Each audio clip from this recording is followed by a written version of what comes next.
नमस्कार, माझं नाव गौरव आणि आपण ऐकत आहात एबीके टॉक्स. आजचा आपल्या एबीके टॉक्सचा विषय थोडासा गंभीर आहे, कारण की या विषयावर सहसा कोणी जास्त बोलत नाही आणि तेवढा प्रश्नही तेवढाच ज्वलंत आहे. आजचा विषय हा अतिशय गंभीर असून हा अतिशय दुर्लक्षित सुद्धा आहे तितकाच, कारण की या विषयाकडं आपल्याकडं समाजात पाहण्याचा दृष्टिकोन अतिशय वेगळा आहे आणि जास्त कोण याला एंटरटेन करत बसत नाही, कोण जास्त लक्षही देत नाही, कारण की ते दिसूनच येत नाही. भारतासारख्या देशामध्ये भारताला डायबिटीज कॅपिटल म्हणून गणलं जातं. भारताला जगात डायबिटीजचं कॅपिटल म्हणून ओळखलं जातं. नॉन कम्युनिकेबल डिसीजेसमध्ये बऱ्याच केसेस भारतामध्ये मागच्या काही वर्षात वाढलेल्या आहेत. त्यामध्ये कॅन्सर असेल, हार्ट रिलेटेड डिसीज असतील आणि इतर बरेच रोग, पोल्युशन रिलेटेड, यांचं प्रमाण खूप वाढले. पण एक जो छुपा असा दडलेला एक रोग म्हणा, आजार म्हणा, जो आतून लोकांना खूप पोखरतोय आणि आपल्या समाजाला पण तो तितकाच घातक आहे. पण या सर्व आजाराहून सुद्धा एक न दिसणारा असा एक छुपा आजार, अतिशय भयंकर असा आपल्या समाजामध्ये आहे. त्याचं नाव आहे डिप्रेशन, मानसिक आजार, नैराश्य म्हणून सुद्धा आपण त्याला ओळखतो. आणि ह्या विषयावर कोण जास्त बोलत नाही, कारण की बरेच आपण कॉन्टेंट बघतो.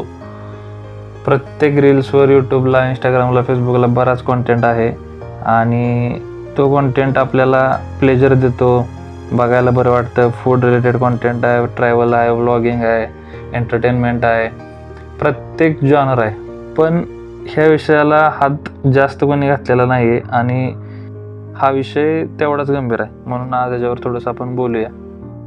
तुम्हाला कदाचित ह्यातल्या बऱ्याच गोष्टी रिलेट होतील आणि कुणाला तरी ह्या गोष्टीचा फायदा नक्की होईल असं मला वाटलं, म्हणून आपण याच्यावर आज बोलतोय. तर पहिली गोष्ट म्हणजे हा व्हिडिओ करायची किंवा हा विषय घ्यायची, नैराश्य किंवा मानसिक आजार, डिप्रेशन हा विषय किंवा या विषयावर व्हिडिओ बनवायची गरज काय. आता ह्यातील बरेच ऐकणारे जण असे असतील की त्यांच्या लाईफमध्ये सगळं नॉर्मल चाललं असेल, त्यांच्या लाईफमध्ये आर्थिक सक्षमता असेल, सामाजिकदृष्ट्या, मानसिकदृष्ट्या, आरोग्यदृष्ट्या, फॅमिली त्यांची एकदम सर्व अँगलनं ते सेटल असतील, काहीच प्रॉब्लेम नसेल, खूप चांगला ही गोष्ट, असंच सगळ्यांचं राहो ही अपेक्षा. पण तुम्ही ज्या सोसायटीमध्ये राहता, ज्या समाजामध्ये राहता, त्याच्यामध्ये तुम्ही रोज नाही म्हटलं तरी आपण आपल्या आसपासच्या 5-50 लोकांच्या संपर्कात फिजिकली डायरेक्ट कॉन्टॅक्ट असतो आपला. हा सोशल कॉन्टॅक्टचा विषय नाही, ह्याच्यावरून काय कळत नाही एकमेकाचं काय खरं काय खोटं. लोकांचा विषय एक वेगळा चाललेला असतो आणि सोशल मीडियावर एक वेगळा आभासी जग तयार झालेला आहे. पण ज्या लोकांना तुम्ही समोरासमोर बघता, ज्यांच्याबरोबर तुम्ही राहता, वावरता, अशा बऱ्याच लोकांना तुम्ही बघितलं असेल की थोडं काहीतरी तुम्हाला फरक जाणवत असेल कधी ना कधी, की बाबा एखादा जण असेल की तो तुम्हाला त्याची वागणूक थोडीशी वेगळी वाटली असेल किंवा त्याच्या वागण्यात नेहमीच्या वागण्यात थोडासा बदल जाणवला असेल. तर हा व्हिडिओची गरज ही आहे की तुम्ही जिथं राहता त्या सोसायटीमध्ये, त्या समाजामध्ये जर असा कोणी नैराश्याने ग्रस्त किंवा एखाद्या डिप्रेशनमध्ये गेलेला व्यक्ती असेल, तर ही तुमची जबाबदारी बनते की तुम्ही त्याला, अशा लोकांना आयडेंटिफाय करून त्यांना मदतीचा हात देणं आणि त्यांना ह्यातून बाहेर काढण्यासाठी मदत करणं ही आपली जबाबदारी आहे. कारण की ही वेळ कधीही कुणावरही येऊ शकते. आज आपलं सगळं चांगलं चाललंय तर ही गोष्ट आपल्याही उद्या घरात घडू शकते. त्यामुळे ह्या विषयावर लक्ष देण्याची गरज आहे. तर आता पुढचा मुद्दा असा आहे की दुःखी असणं आणि नैराश्य असणं यात थोडासा फरक आहे. म्हणजे उदाहरणार्थ, जर तुम्हाला एखाद्या गोष्टीमध्ये अपयश आलं, एखाद्या परीक्षेमध्ये तुम्हाला अपयश आलं, एखादं तुम्ही कार्य योजलं असेल आणि ते सक्सेस नाही झालं, त्याचा रिझल्ट नाही आला, किंवा एखाद्या बिझनेसमध्ये तुम्हाला थोडंसं अपयश सहन करावं लागलं असेल, तर त्यातून येणारं दुःख हा एक प्रकार झाला. हे दुःख काही दिवस किंवा काही आठवड्यापर्यंत राहू शकतं. त्यातून तुम्ही रिकवर होता, थोड्या दिवसानंतर नॉर्मल स्टेजला येता. पण नैराश्याच्या प्रकारामध्ये हा टाईम स्पॅन खूप मोठा आहे. काही काहींच्या बाबतीत हा आठवड्यावरून महिने आणि महिन्यांवरून वर्षांपर्यंत सुद्धा जातो. बरीच वर्ष काही लोक डिप्रेशनमध्ये असतात. तर विषय इतका गंभीर आहे की समजून येत नाही की बाबा हा व्यक्ती नैराश्यामध्ये आहे की वरून दिसून येत नाही. कधी कधी गोष्टी लोक अतिशय नॉर्मल वाटतात की बाबा हां, अरे यालाकडे बघून तर वाटतच नाही. आपण दरवेळेस म्हणतो ना, अरे काय वाटत नव्हतं लागा, असं झालं, असं ह्याचं तर ओके चाललं होतं ना, असं कसं काय झालं. तर त्यातला विषय आहे. त्याच्यामुळं थोडंसं जबाबदारीनं आपण थोडंसं लक्ष देऊन ह्या गोष्टीकडं, आपण दुनियाला नाही आपण सरळ करायला जायचं. आपल्या प्रत्येकानं आपल्या आसपासच्या 5-50 लोकांच्या जो सर्कल आहे तुमचा, त्याच्यामध्ये प्रत्येकानं जरा थोडंसं ऑब्झर्वेशन केलं. जर कोण असा असेल तर त्यासाठी थोडा मदतीचा पाऊल उचलला तर खूप चांगली गोष्ट होईल. तर ह्याबद्दलची कारणं काय असतील ते आपण थोडंसं ऐकूया. की कसं असतंय, प्रत्येकजण सेम स्टार्टिंग लाईनला नाही आहे. प्रत्येकाच्या बाबतीत काहीतरी हिस्ट्री मॅटर करते. कोणाची वैयक्तिक पार्श्वभूमी किंवा कोणाच्या बॅक हिस्ट्रीमध्ये काहीतरी घटना घडलेल्या असतात, त्याच्यावर मॅटर करतात. कारण की लहानपणापासून कोणाचं अपब्रिंगिंग कसं झालं आहे, प्रत्येकाचं डिफरंट झालं आहे. प्रत्येकाचे आर्थिक प्रॉब्लेम वेगळे होते, सामाजिक वेगळे होते.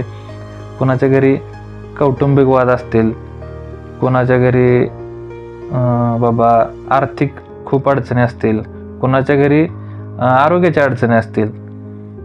तर अशा वेगवेगळ्या सर्कमस्टान्सेसमधून वेगवेगळे जण लोक आलेले असतात आणि प्रत्येकाच्यावर त्या गोष्टींचा प्रभाव मनावर आज झालेला असतो कुठं ना कुठं.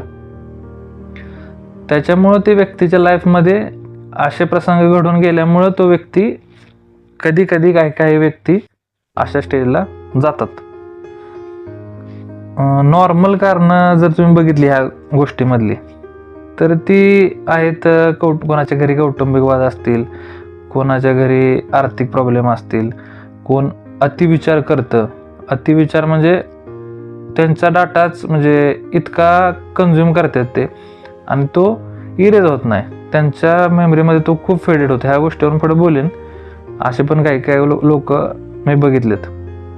आणि सगळ्यात कॉमन जो पार्ट आहे, अख्ख्या 70-80% केसेस तर प्रेम प्रकरणाच्या, ज्यांच्यामध्ये हा विषय, ज्यांच्यामध्ये थोडंसं प्रॉब्लेम झालेला आहे त्यांच्या नात्यामध्ये, रिलेशनशिपमध्ये, असे लोक डिप्रेशनमध्ये जाण्याचं प्रमाण भरपूर आहे. मग ह्याच्यामध्ये लक्षणं असतात की बाबा त्या व्यक्तीला प्रचंड चिडचिड होते, खूप राग, कधी कधी त्याच्या भावनांवर त्याला कंट्रोल राहत नाही, जेवणाचं तर सगळं शेड्यूल हलवून जातं, दिनचर्या, कधी कधी खूप जेवत असेल, कधी कधी काय भूक न लागतच नाही, झोपाचं सगळे कोलॅप्स झालेले असते सिस्टीम, खूपच झोपणार किंवा रात्रीची झोपच येणार नाही, एकाग्रता राहणार नाही, कुठल्या नवीन गोष्टीत रस राहणार नाही, थकवा जाणवणार, अशा बऱ्याच न्यूनगंडाची भावना जाणवणार. ज्या ज्या गोष्टी त्याच्या घडल्यात मागं, जशा जशा गोष्टी त्यांच्याबरोबर घडल्यात मागं, त्या रिलेटेडच त्यांना तसे, आणि हे दुसरं हे नॉर्मल जे हे आहेत कारणं ते त्यांना जाणवणार लक्षणं. असे लोक जास्त लोकांबरोबर इंटरॅक्ट व्हायला धजवत नाहीत. पण मग ही आपली जबाबदारी बनते की अशा लोकांना आयडेंटिफाय करावं आणि थोडा त्यांना एक मध्येच जर आपण हात दिला तर कदाचित ती व्यक्ती त्यातून बाहेर निघून एक दुसरी चांगली लाईफ चालू करू शकते. आता नैराश्य हे काय कमकुवतपणाचं लक्षण नाही पहिली गोष्ट म्हणजे, कारण की आपण बघितलं असेल की कितीतरी दिग्गज लोक ह्याचा शिकार झालेले आहेत. म्हणजे प्रसिद्ध खेळाडू, ख्यातनाम व्यक्ती, ॲक्टर्स, आपण त्यांची इंटरव्ह्यू बघतो, त्याच्यामध्ये स्वतः सांगतात की आम्ही डिप्रेशनमध्ये गेलोय. त्याच्यामुळं असं नाही की मी आज लाईफच्या सगळ्यात टॉप स्टेजला आहे, सगळं आहे माझ्याकडं, तुम्ही पण जाऊ शकता. आज मी बोलतोय नैराश्य विषयावर, मी पण जाऊ शकतो भविष्यात नैराश्यामध्ये. आणि ही दिसणं झाले की बाबा हा विषय कसा आहे, एखादा आपल्याला आजार झाला ते आपण दिसतो की बाबा ह्या व्यक्तीला आहेत. ह्या गोष्टी काय त्यांच्यामध्ये हिडन आहे काय की त्यांना त्या व्यक्तीला सुद्धा कळलं नाही की आपण डिप्रेशनमध्ये. त्याच्यामुळे ह्याच्यावर बोलणं लय महत्वाचं आहे. आता टेक्निकल टर्म्समध्ये मी काय जास्त जात बसणार नाही, कारण की बरेच रिपोर्ट्स आहेत, WHO आहे, भारताच्या बऱ्याच संस्था आहेत, निमान्स आहे, की ह्यांनी ह्याच्यावर काम करत आहेत, सगळ्या फॅसिलिटी आहेत, सगळ्या. पण आपण प्रायमरी लेवलला, जिथून एकदम ग्राउंड लेवलला, की आपण आपल्या सभोवतालची 5-50 लोकांच्या ज्या कॉन्टॅक्टमध्ये आहे ना, की आपण एवढंच करायचं आहे की ह्यातला कोण आपल्याबरोबर जो आहे त्याला कधी कधी जर एखादा तुम्हाला असं वाटलं की बाबा ह्या रिलेटेड जरा अँगल वाटतोय, तर तुम्ही थोडंसं बोला. त्या अशा लोकांचं ऐकून घ्या, बोलण्यापेक्षा त्यांचं जास्त ऐकून घ्या आणि त्यांच्याबरोबर थोडासा वेळ घालवा, त्यांना विश्वासात घ्या आणि त्यांना प्रोत्साहित करण्याचा प्रयत्न करा. कसं असतंय, स्टार्टिंगच्या फेजला असेल, सौम्य असेल तर थोड्याशा काउन्सिलिंगनं तुमच्या पण तो व्यक्ती बाहेर येऊ शकतो. आणि जर मध्यम किंवा तीव्र नैराश्याची फेज असेल तर अशा लोकांना तुम्ही त्यांच्या रिलेटेड लोकांशी संपर्कात घेऊन, त्यांना विश्वासात घेऊन तुम्ही चांगले काउन्सिलर असतील, डॉक्टरांकडे तुम्ही कन्सल्ट करू शकता. त्या व्यक्तीच्या लाईफमध्ये सुधारणा होण्यासाठी मदत होईल याच्या गोष्टीमुळे. कारण की मी स्वतः अनुभवलेले असे व्यक्ती बघितलेत की काही लोकांचा एक केस अशी होती की ती व्यक्ती अतिविचार खूप करायची. म्हणजे त्या व्यक्तीचा डाटा आहे ना, ब्रेनमध्ये जे फिडिंग आहे ते कंटिन्यू फिडिंग, आपल्या मोबाईलच्या आपण कसं क्लिअर कॅप्चर करतो तसं होतच नव्हतं, नुसतं फिडिंग. त्यामुळे एक्सेसिव्ह डाटामुळे एक्सेसिव्ह लोड ब्रेनवर, अतिविचार. आणि ह्याच्यामुळे ते व्यक्तीला समजत नव्हतं की आपण 4-4, 5-5 वर्षापूर्वीची त्या दिवसाचा, त्या तासाचा, तो मिनिटात तो इव्हेंट आपण एक्झॅक्ट डोक्यात ठेवलाय, जो की त्या काय कामाचाच नाही. आठवणी सगळ्यांच्या असतात, पण एकदम बॅक टू बॅक लाईन सगळं कोण प्रिंटेड ब्रेनमध्ये झाला तर तो लोड होणार. तसंच रॅम कशी मोबाईलच्या रॅमच्या पेक्षा जास्त ॲप्लिकेशन इन्स्टॉल झाली की हँग होणार तो. त्याच टाईपमध्ये ब्रेनचं पण सेम तसंच आहे. हा एक प्रकार झाला. किंवा काहींचं कसं थोडंसं कौटुंबिक रिलेशन घरामध्ये असतात, माणसाच्या जीवनात प्रत्येकाचे वेगवेगळे अँगल असतात. तो विषय, प्रेम प्रकरणाचा विषय, की बाबा झालं थोडासा प्रॉब्लेम झाला नात्यांमध्ये, तर ह्या सर्व गोष्टींमुळे ती व्यक्ती इतकी समाजापासून लांब जाते आणि तिला कुठेतरी आशेचा किरण सापडत नसतो. तर तो किरण आपण जर म्हणलो तर काय वाईट नाही याच्यामध्ये.